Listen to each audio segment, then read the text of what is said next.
La arena ardía bajo el sol implacable cuando Oremeb, joven escriba del templo de Ptah, fue llamado con urgencia al salón principal de Memphis.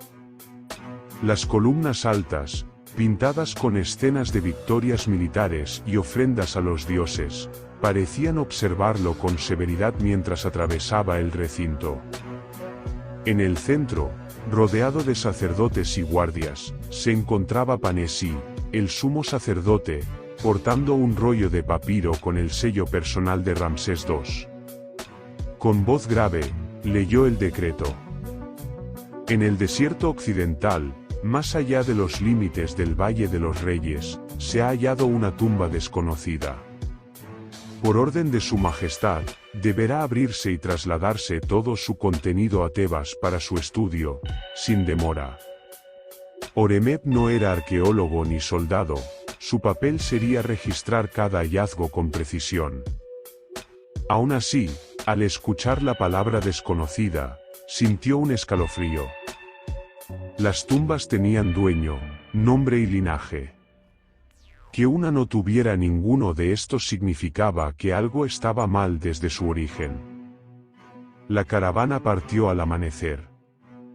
Durante días atravesaron dunas interminables, guiados por un anciano explorador que juraba haber visto luces extrañas en aquel lugar por las noches. Finalmente, llegaron a una llanura donde la arena había sido removida, revelando una fachada de piedra negra, casi pulida, con relieves apenas visibles por el desgaste del viento. En la entrada, figuras talladas representaban a Anubis, el guardián de las tumbas, y a Osiris, el señor del más allá. Pero lo que inquietó a todos fue un tercer relieve, Seth, con su cabeza animal de hocico curvado, sonriendo con una mueca extraña, como si mirara directamente a los intrusos. No es común ver a estos tres juntos, murmuró uno de los sacerdotes. Seth no protege tumbas, las profana. Oremeb anotó cada detalle mientras avanzaban hacia el interior. El pasadizo descendía en un ángulo pronunciado, y el aire se volvía más frío con cada paso, un frío que no era propio del desierto.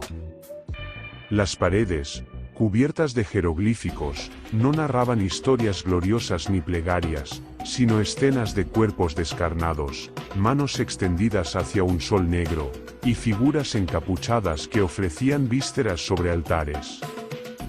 En la cámara principal hallaron un sarcófago distinto a cualquier otro, hecho de piedra negra brillante, con vetas rojas que parecían moverse al mirarlas demasiado tiempo.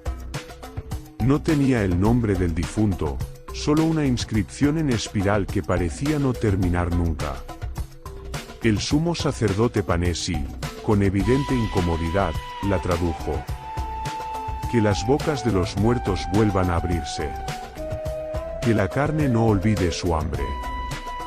Que los dioses reclamen lo que es suyo. Esto no debería existir, dijo Panesí en voz baja, cerrando el papiro donde anotaba. Es un texto prohibido, más antiguo que nuestras dinastías.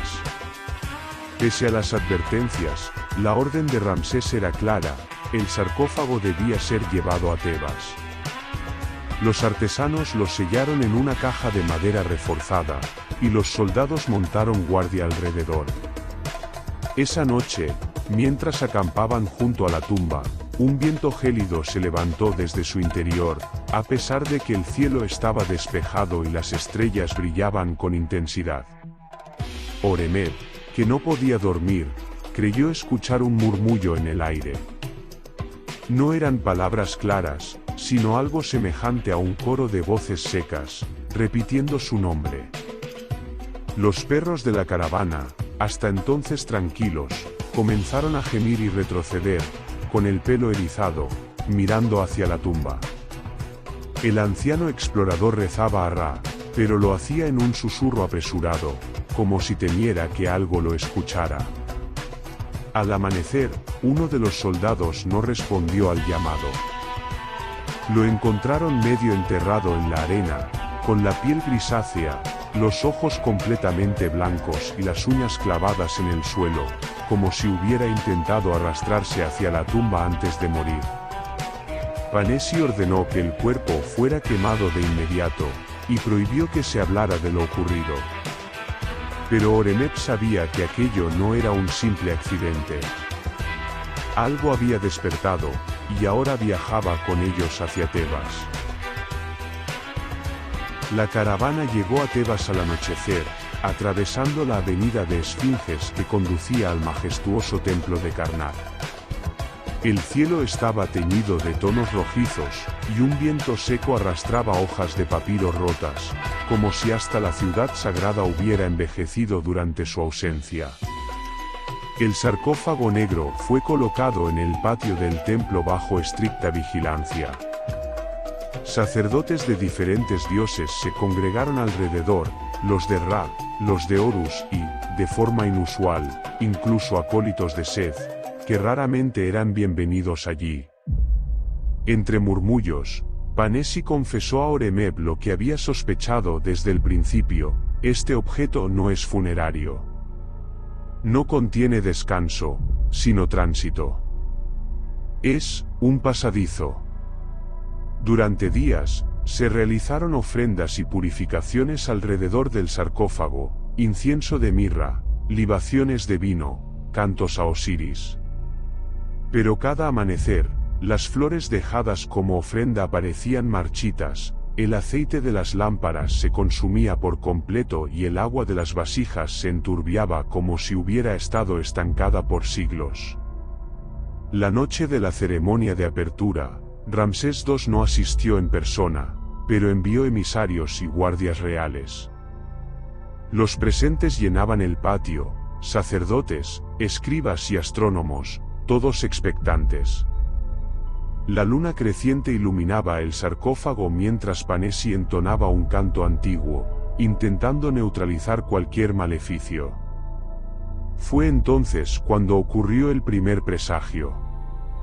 Una de las antorchas, sin razón aparente, se apagó y cayó al suelo. Las demás comenzaron a chisporrotear, proyectando sombras largas y distorsionadas sobre las columnas. El aire se volvió sofocante, como si el templo entero hubiera sido sellado.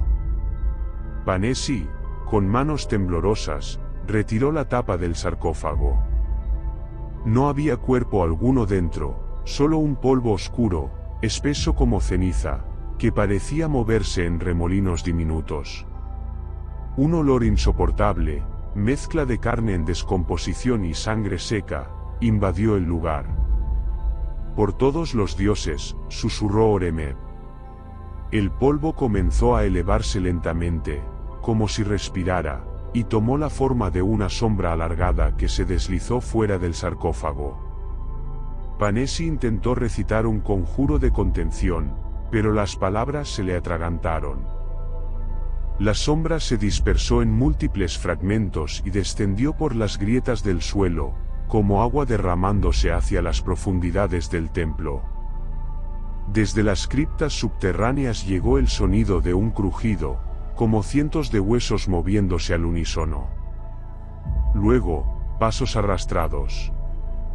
Las momias que descansaban en las cámaras funerarias comenzaron a salir, rompiendo sus vendas, dejando ver carne seca y ojos blanquecinos.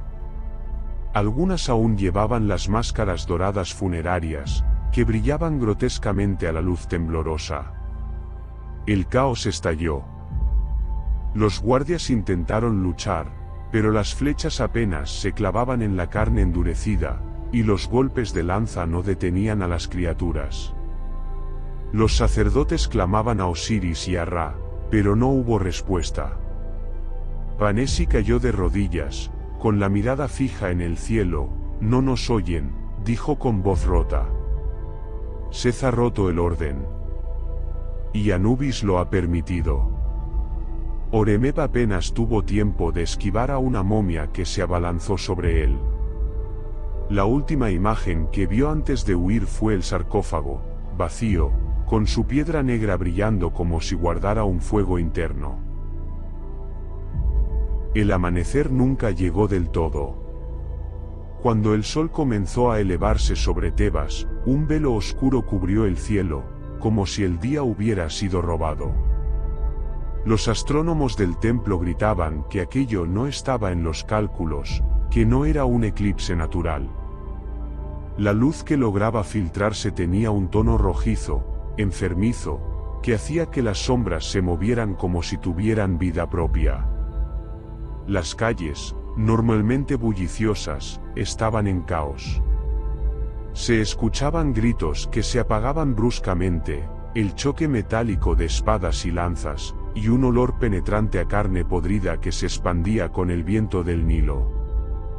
Las momias salían no solo del templo de Karnak, sino también de tumbas familiares, criptas privadas y cámaras ocultas bajo las casas de los nobles. Horemheb, refugiado en una terraza junto a otros escribas, vio como una patrulla de soldados reales intentaba contener a una horda que avanzaba desde el mercado. Los muertos eran lentos, pero su número era abrumador. Cada vez que uno caía, otro se levantaba, y entre ellos comenzaban a aparecer rostros conocidos, un vendedor de pescado, un sacerdote de Ra, un niño que jugaba en la plaza la semana anterior. El horror era aún mayor cuando los vivos caían. Bastaba una herida para que, minutos después, el cuerpo se irguiera, los ojos cubiertos de un velo blanco, y se uniera a los demás sin vacilar.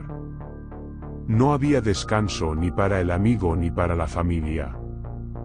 En los templos, sacerdotes de Horus y de Ra intentaban realizar ceremonias para dispersar el mal, pero las llamas de los altares se apagaban sin explicación. Los cánticos se quebraban en gargantas secas. Algunos murmuraban que los dioses habían cerrado los oídos, otros decían que no se atrevían a intervenir por temor a Seth. Panesi apareció entre el humo y la confusión, reuniendo a un pequeño grupo de supervivientes, un par de soldados heridos, 3 sacerdotes y Horemheb, que aún conservaba sus tablillas y cálamos como si la escritura pudiera protegerlo de la muerte. «Esto no es una plaga mortal», dijo Panesi mientras los conducía hacia el río. «Es una guerra entre los dioses, y nosotros estamos en medio. Seth ha roto el ciclo de la vida y la muerte. Osiris ha sido silenciado, o quizá, apresado. Su plan era regresar al lugar donde todo comenzó, la tumba maldita del desierto occidental. Según él, solo allí podría revertirse el hechizo, cerrando el paso entre el Duat y el mundo de los vivos. El grupo se embarcó en una barca hacia el sur, dejando atrás una Tebas envuelta en humo y gritos. Desde el agua, Horemheb vio como columnas enteras del templo se derrumbaban bajo el peso de los muertos trepando por ellas. Una gran estatua de Ramsés, símbolo de poder eterno, fue derribada por una masa de cadáveres, rompiéndose en pedazos que cayeron al río. La corriente arrastraba cuerpos, algunos inertes, otros moviéndose lentamente, intentando alcanzar la embarcación. Horemheb evitaba mirar demasiado tiempo, pues sentía que algo en aquellas miradas muertas intentaba llamarlo por su nombre. Al llegar a la siguiente orilla, se adentraron en el desierto. El cielo seguía cubierto, el sol reducido a un disco oscuro que apenas dejaba pasar luz. Era como caminar bajo una noche eterna. Las dunas, antes doradas, parecían teñidas de sangre seca. En el silencio, solo interrumpido por el viento, Horemheb escuchaba un murmullo creciente, las mismas voces que había oído junto a la tumba la primera noche, pero ahora más fuertes, más insistentes. Y comprendió que no venían de lejos, venían de dentro de él.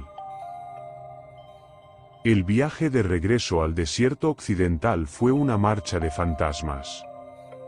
El grupo apenas hablaba.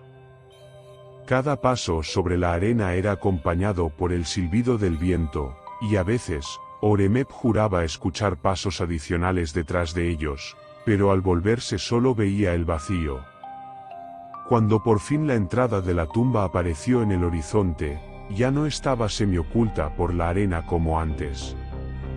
El viento la había desenterrado casi por completo, revelando un pórtico de piedra negra que parecía absorber la poca luz que quedaba bajo el cielo rojizo. Frente a ella, una multitud de figuras inmóviles esperaba. Eran decenas de cadáveres, soldados, campesinos, sacerdotes, e incluso momias reales con amuletos aún colgando de sus cuellos. Permanecían en pie, formando un círculo perfecto alrededor de la entrada, como guardianes sin vida. Sus cabezas giraron al unísono cuando el grupo se acercó. Panesi no dudó. Con el cetro sagrado que llevaba desde Tebas, comenzó a recitar fórmulas en un idioma tan antiguo que ni siquiera Oremep reconocía. Las palabras parecían quemar el aire, los muertos retrocedían lentamente, como empujados por una fuerza invisible. Aún así, cada paso hacia el interior de la tumba era una lucha, las manos huesudas se extendían, rozando las túnicas, intentando arrancarles la carne. Dentro, la temperatura subió bruscamente. El aire estaba pesado y caliente, cargado con un hedor dulce y nauseabundo, como si la muerte misma exhalara sobre ellos. Las paredes de la cámara principal ahora estaban cubiertas de símbolos que no habían visto antes, pintados en rojo fresco, como si hubieran sido escritos con sangre reciente. En el centro, el altar de piedra esperaba. Sobre él, las inscripciones brillaban como carbones encendidos. Panesi, sudando y con la voz quebrada, explicó lo que no había dicho antes: el portal no puede cerrarse con plegarias. Seth y Anubis han abierto un camino que solo Osiris puede sellar, pero Osiris exige un tributo. Un alma viva, ofrecida aquí, ahora. Oremep sintió que todos lo miraban, pero antes de que pudiera decir una palabra, Panesi dio un paso al frente. Sonrió con cansancio, como quien ha cargado un peso demasiado tiempo, y murmuró: yo fui quien pronunció las palabras, yo abriré el precio. Sin vacilar, hundió un cuchillo ceremonial en su propio pecho. La sangre cayó sobre el altar y, de inmediato, la piedra negra comenzó a temblar. Un rugido profundo resonó en la tumba, como el eco de un dios distante. El suelo se agrietó, y un viento ardiente estalló desde las paredes, arrastrando consigo un coro de gritos que no pertenecían a este mundo. Las momias que intentaban entrar se detuvieron en seco. Sus cuerpos se derrumbaron como marionetas sin hilos, dejando tras de sí un polvo oscuro que se dispersó en el aire. Pero la tumba no celebraba su victoria. El techo comenzó a desprenderse, y las columnas laterales se resquebrajaban. Oremep corrió, esquivando piedras y cascotes, con la sensación de que algo lo perseguía a pocos pasos. Alcanzó la salida justo cuando una ola de polvo lo envolvió todo. Al girarse para mirar, vio que el pórtico de piedra negra volvía a estar cubierto de arena, pero no completamente. Entre las dunas, una grieta permanecía abierta, y de ella escapaba un susurro que no se apagaba con el viento. Habían pasado más de 40 años. Tebas ya no era la ciudad esplendorosa que Oremep recordaba. El Nilo seguía fluyendo, pero muchas de las calles donde antes resonaban cánticos y mercados estaban vacías, devoradas por el polvo. Los ancianos no hablaban de aquel tiempo de muerte, los jóvenes lo consideraban una leyenda inventada para asustar. Oremep, ya encorvado por la edad, vestía una túnica sencilla. Sus manos temblorosas aún podían escribir, pero hacía tiempo que evitaba hacerlo. El peso de lo que había visto en su juventud era un secreto que no quería dejar registrado en papiro, porque temía que, si lo escribía, alguien podría leerlo y repetirlo. Una noche, Incapaz de dormir, se dejó llevar por un impulso que no entendía. Tomó una barca pequeña y navegó por el Nilo hacia el oeste, siguiendo un camino que había jurado no volver a recorrer. El desierto estaba silencioso, y la luna llena iluminaba las dunas como si fueran olas congeladas. Cuando alcanzó el lugar, su corazón latía con fuerza. La tumba estaba cubierta por la arena, casi. Una grieta oscura permanecía abierta, la misma que había visto décadas atrás. Se arrodilló, sintiendo un aire cálido salir de su interior, como el aliento de una fiera dormida.